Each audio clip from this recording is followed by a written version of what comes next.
Strange Black Beats. Ouais. C'est pas mal du tout.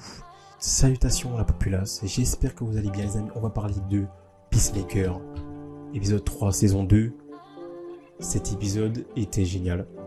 Alors, il était moins bien, selon moi, que les deux premiers ou les deux premiers. Ça allait dans tous les sens, avec tout plein d'enjeux de révélation.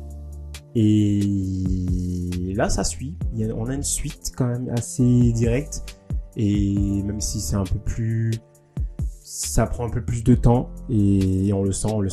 Il y a beaucoup de choses qui sont très, très fortes de manière émotionnelle par rapport au personnage de Chris. Il y a des enjeux qui commencent à arriver au fur et à mesure. Non, on a des choses plutôt intéressantes. Et moi, je pense que Peacemaker, ça va être une des séries, je pense, de cette année. Clairement. Parce que ce côté humour noir décalé avec mon iPhone qui dit qu'il veut se déverrouiller. Mais t'as un problème, frérot? Tais-toi, chut. On se tait.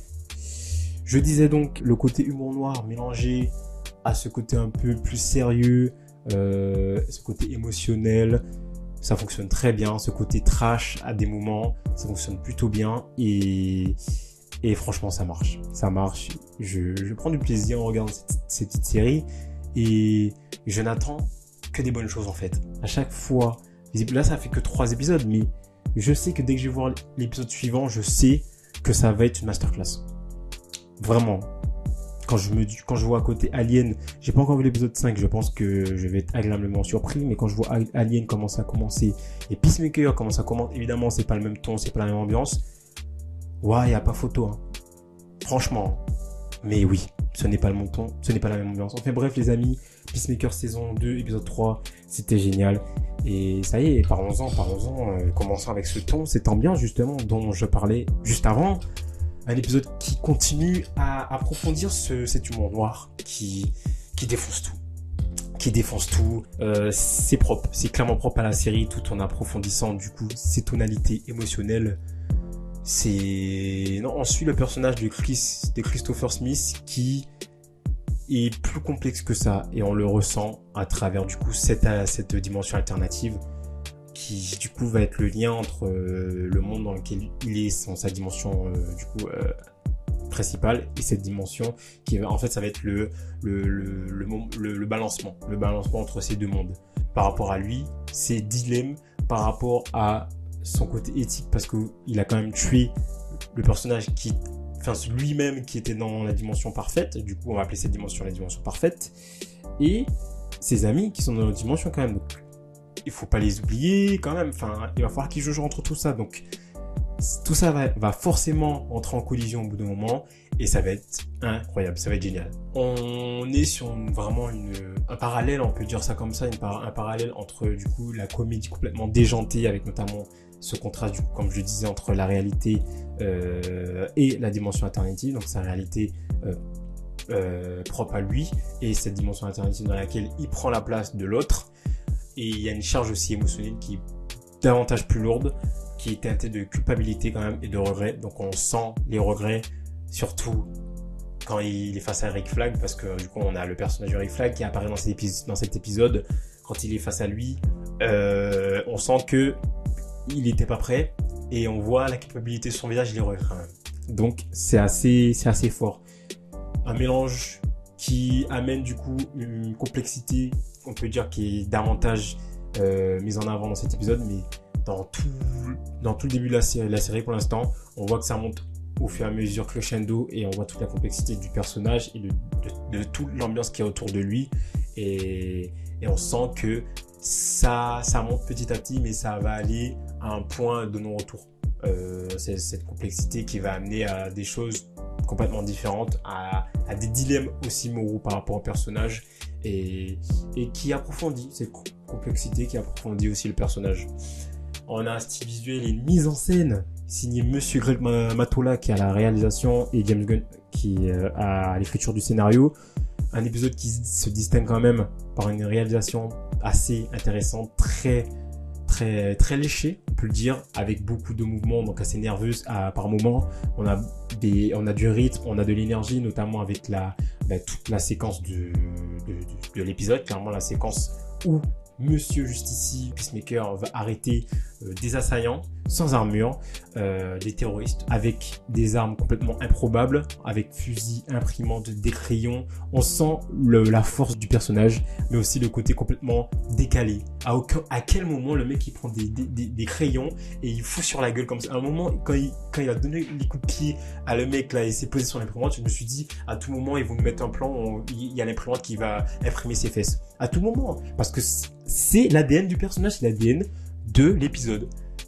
T'as le côté action et à tout moment tu peux avoir un côté complètement débile.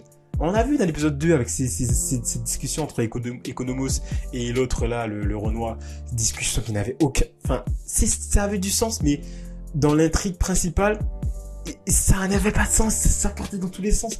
Mais ça s'assume parce que c'est dans la psychologie du personnage, c'est dans l'ambiance du personnage de Peacemaker et ça fonctionne. C'est complètement con, timbré, mais ça fonctionne et c'est ce qu'on aime, Non, franchement, c'est une masterclass, cette séquence de combat avec des éléments complètement improbables qui marquent vraiment des temps forts visuels de cette saison pour l'instant. On a des décolles alternatives qui apportent une vraie fraîcheur visuelle quand même. Et tout ça c'est souligné par des effets spéciaux plutôt maîtrisés, plutôt propres. Et vraiment une mise en scène très réussite, assez virevoltante. Non, franchement, j'ai pris du plaisir là. J'ai pris du plaisir sur cet épisode. On a l'intrigue qui est amenée avec des enjeux narratifs qui sont amenés de plus en plus, avec cet épisode qui, comme je le disais, amène Rick Flag. Donc on retrouve le personnage qui est ressuscité entre les morts, entre guillemets, dans cette dimension parallèle. Ça déclenche du coup un violent choc chez Peacemaker, donc un choc émotionnel comme on le voit sur son visage. On voit qu'il a de la culpabilité sur le fait d'avoir tué Rick dans sa propre réalité. Donc il y a tout ça qui rentre en jeu.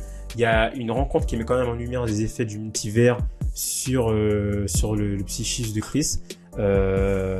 Sa fascination pour cette réalité idéale qui devient presque addictive. Donc on sent qu'il veut pas partir, qu'il est bien là où il est et en même temps ça se comprend. Moi je me mets à sa place, je suis dans une réalité où il y a mon frère qui est vivant, la meuf qui me kiffe, qui me met pas de côté mais qui me kiffe, mon père qui m'adore, moi, tout le monde m'adore. Tous les gens, puisque je suis un super-héros, donc tous les gens m'adorent. Donc je suis pas dans une réalité de merde où tout le monde me déteste, non, tout le monde m'adore. Comment tu veux ne pas rester dans une réalité comme ça ? Tout est parfait, il le dit lui-même, c'est la dimension parfaite. Donc en même temps, je le rejoins un peu sur ce point-là, c'est complètement addictif au bout d'un moment, c'est un peu normal. Donc pour lui, c'est quand même un refuge face au tourment de sa vraie vie qu'il a eu dans sa vraie réalité du coup. Aussi, l'épisode qui confirme qu'Emilia Harcourt et Rick Flag, du coup, entretenaient une liaison bien avant les événements de Suicide Squad, du coup.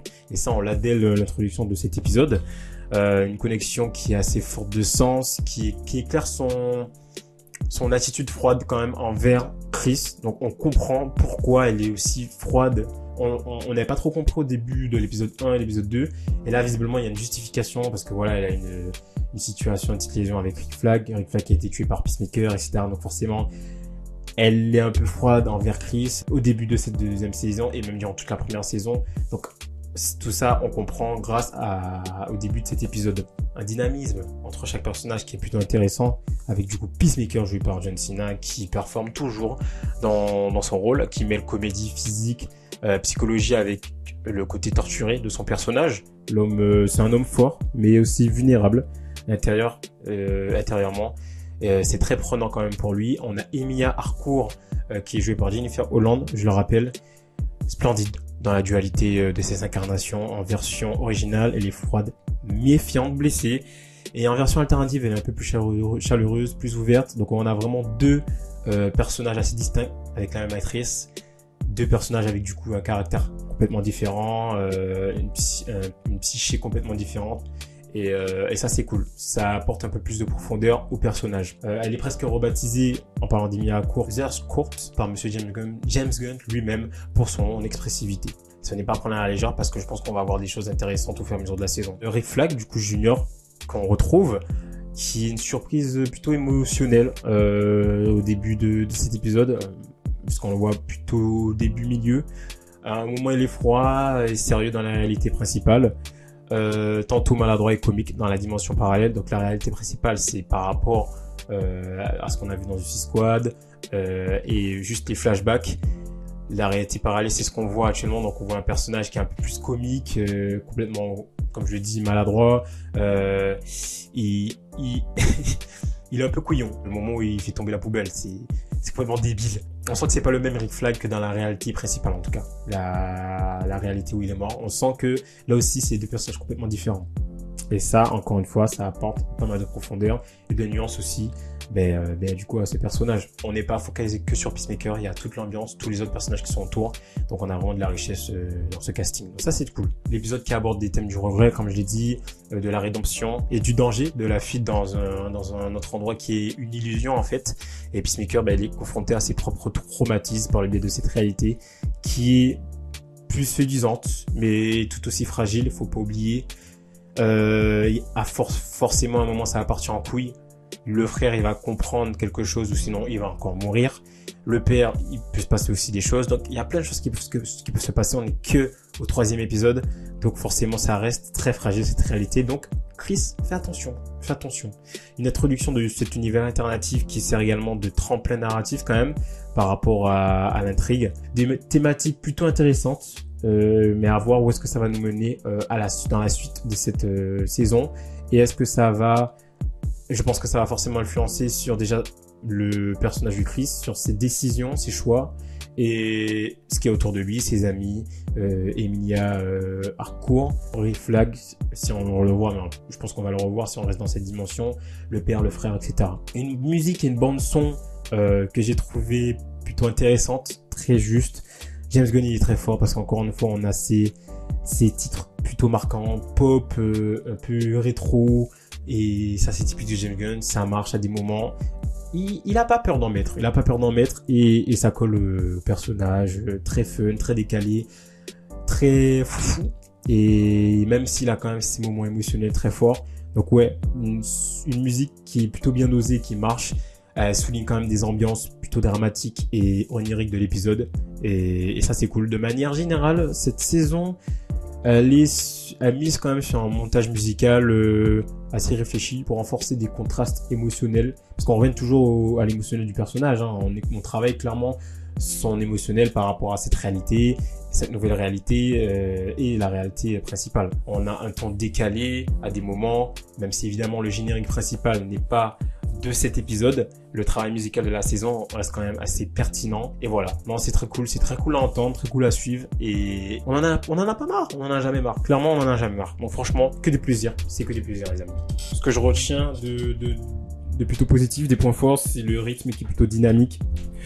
On a une dualité émotionnelle du personnage de Chris, du coup, mise en scène plutôt audacieuse, du développement des personnages. On retrouve Rick Flag Jr. On a aussi de la profondeur thématique. Non, franchement, un épisode 3 qui suit les deux premiers, un peu plus en dessous, mais qui apporte des choses tout aussi importantes. Et je pense qu'on va suivre la direction du multivers qui va intriguer davantage. D'ailleurs, à la fin de l'épisode, on a Argus, les agents d'Argus qui vont du coup qui vont clairement aller intervenir là ils sont venus en nombre parce que Igloné, la dernière fois il avait fait du sale. Bref, on le voit à la fin qu'ils arrivent pour cette dimension. Donc on va voir où est-ce que ça va aller tout ça. On a des implications morales de Chris et la possibilité d'une dimension sombre derrière cette utopique apparente. Donc on sait qu'on aura quelque chose de beaucoup plus sombre et beaucoup plus compliqué à gérer, j'imagine, pour le personnage de Chris, de Peacemaker. Donc c'est un épisode 3 qui est une réussite, clairement. C'est clairement une réussite. Il consolide son univers narratif tout en bousculant ses personnages avec intelligence mais prudence et avec de l'audace. Et franchement, ça marche bien. Donc les amis, j'espère que ça vous a fait plaisir de suivre cette petite vidéo analyse critique rapide sur Peacemaker épisode 3 saison 2. Vraiment dans la globalité un épisode réussi, même si je garde en tête que la durée c'est trop court. 33 minutes, je crois on a 33-35 minutes, c'est trop dommage. Moi à la fin j'étais en mode punaise, déjà c'est déjà fini, c'est trop dommage, c'est un peu trop court. Mais après pour un ton comme ça, est-ce que c'est pas aussi au final la bonne chose? Je me pose la question. Donc voilà les amis, j'espère que cette petite vidéo vous a fait plaisir. N'hésitez pas à me dire en commentaire. N'hésitez pas à lâcher un petit like, à vous abonner et activer la petite cloche pour ne rater des prochains contenus. Et bah du coup on se retrouve dans une prochaine vidéo, que ce soit sur Peacemaker, un petit short, etc. Ou Alien, ou peu importe. D'ailleurs une petite vidéo qui va sortir. Je crois que je l'avais dit, je sais plus, une petite vidéo VS qui arrive. Enfin bref. J'espère que vous avez passé un agréable moment les amis. On se retrouve pour une nouvelle vidéo. Ciao tout le monde.